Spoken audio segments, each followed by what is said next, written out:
राम प्रसाद जी अस्पताल में पिछले 4 दिनों से भर्ती थे। डॉक्टर के कहे अनुसार उन्हें फेफड़ों में इन्फेक्शन हो गया था, जिसके चलते उन्हें सांस लेने में तकलीफ हो रही थी। राम प्रसाद जी के दोनों ही बेटे उस समय उनके साथ थे। बड़ी बहू शिखा सुबह से रात तक सबके खाने का इंतजाम करती, घर के सारे काम भी करती। छोटा बेटा दफ्तर से छुट्टियां लेकर अपने पिता के इलाज के लिए आ गया, लेकिन अपनी पत्नी और बेटे को नहीं लेकर आया क्योंकि बेटे की परीक्षा चल रही थी। राम प्रसाद जी की हालत में सुधार हो रहा था। सभी को इस बात की खुशी थी कि राम प्रसाद जी अब जल्द ही ठीक हो जाएंगे और घर आ जाएंगे।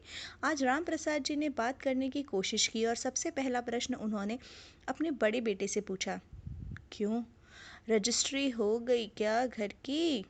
बड़े बेटे ने दिया, हाँ हाँ पिताजी, सब ठीक से हो गया, आप बिल्कुल चिंता ना करें। राम प्रसाद जी के बड़े बेटे संतोष ने शहर में घर खरीदा था, जो 50 लाख का आया था और जिसकी रजिस्ट्री होनी बाकी थी। इस मकान को खरीदने का निर्णय संतोष और उसकी पत्नी दोनों का ही था, क्योंकि वे दोनों चाहते थे कि उनके बच्चे बड़े शहर में पढ़ें, उन्हें कॉलेज जाने आने में तकलीफ न हो। राम प्रसाद जी कभी नहीं चाहते थे कि वे दूसरे शहर में जाकर रहें, लेकिन बच्चों के निर्णय लेने के बाद कुछ कर न सके। रजिस्ट्री हो जाने की बात सुनकर राम प्रसाद जी ने कहा, हाँ, अब तो बहू बहुत खुश होगी। 50 लाख की मालकिन जो हो गई, अब हमारे साथ रहना नहीं पड़ेगा उसे। हाँ, शहर में रहना चाहती थी वो। बहू तुम्हें भी बहला फुसला कर आखिर ले ही गई। सभी आश्चर्यचकित थे कि इस हालत में राम प्रसाद जी इस तरह की बातें क्यों कर रहे हैं।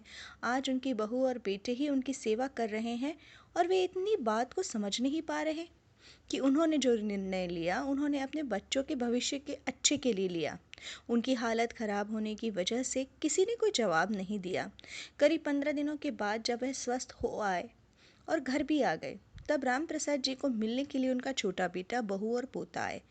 छोटे बेटे और बहू ने अपने पिताजी को प्यार से समझाने की कोशिश की। उन्होंने कहा, पिताजी, मेरी तो नौकरी पहले से ही दूसरे शहर में थी, इसलिए मैं दूसरे शहर में रहता था। कई बार आप लोगों को कहा कि आप हमारे साथ आकर रहिए, लेकिन आपने मना कर दिया। बड़े भैया और भाभी आपके साथ रहते थे, लेकिन अब उनके बच्चे कॉलेज में आ गए हैं, उन्हें असुविधा हो रही है, इसलिए उन्होंने शहर में घर लिया है। परिस्थितियाँ ऐसी हो जाती हैं पापा, हम सभी को थोड़ा बहुत एडजस्ट करना ही पड़ता है।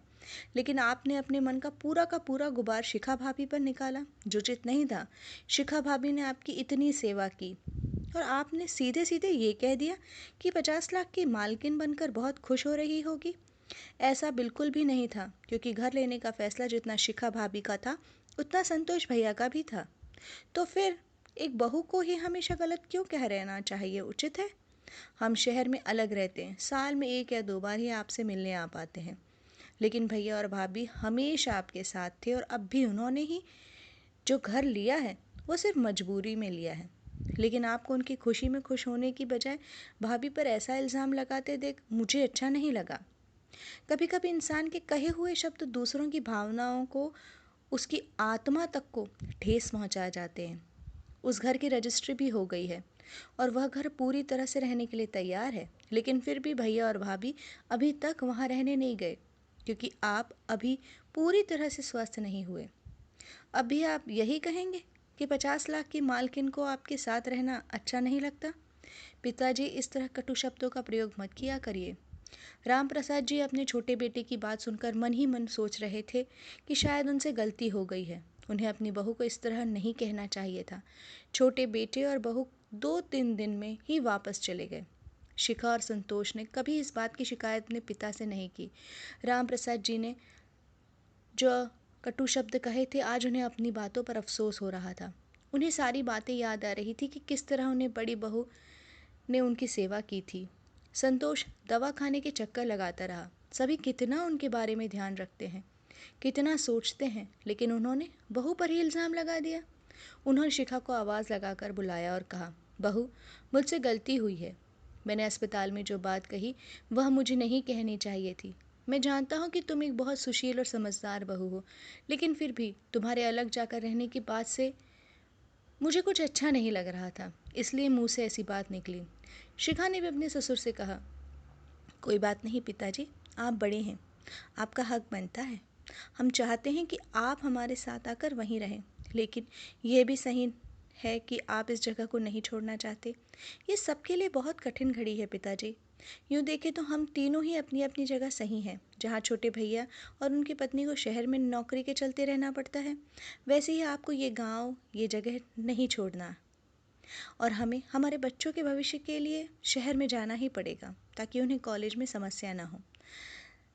समस्या को सुलझा लेना चाहिए बाबूजी, वरना समस्याएं हमारे रिश्तों को, संबंधों को बर्बाद कर देगी। तभी रामप्रसाद जी ने कहा, हाँ बहू, तुम ठीक कह रही हो। ये सारी चीज़ें तो हमेशा चलती ही रहेंगी। पर तुम लोग चिंता मत करो, तुम्हारे घर की रजिस्ट्री हो गई है, तुम्हारा घर रहने के लिए तैयार भी है। तो तुम लोग जाकर वहाँ आराम से रहो। बच्चों का दाखिला वहाँ हो चुका है। मैं और तुम्हारी माँ यहाँ रहेंगे, और जब मन करेगा कभी भी हम तुम्हारे घर आ जाया करेंगे, और कभी तुम लोग आ जाया करना। तभी उन्होंने संतोष को भी बुलाया और उससे कहा, बेटा, उस दिन तो मैंने गुस्से में जो कहा कि 50 लाख की मालकिन होकर शिखा को बहुत खुशी हो रही है, लेकिन आज सच कहूँ तो इस मालकिन को देखकर मुझे खुशी हो रही है। इसने अब तक जो भी किया वो कभी हमारे लिए तो कभी तेरे लिए, और अब ये जो कर रही है वो अपने बच्चों के लिए कर रही है, और सही कर रही है। दोस्तों, ये शायद आज हर एक घर की कहानी बन गई है। बूढ़े अपना घर नहीं छोड़ना चाहते, बच्चे अपनी तरक्की के रास्ते बंद नहीं करना चाहते, और ये शायद उचित है। आपको क्या लगता है? ज़रूर बताइएगा। कहानी अच्छी लगती है यदि आपको इस चैनल की, तो इस चैनल को सब्सक्राइब और नोटिफिकेशन बेल ज़रूर ऑन कर लीजिएगा। धन्यवाद।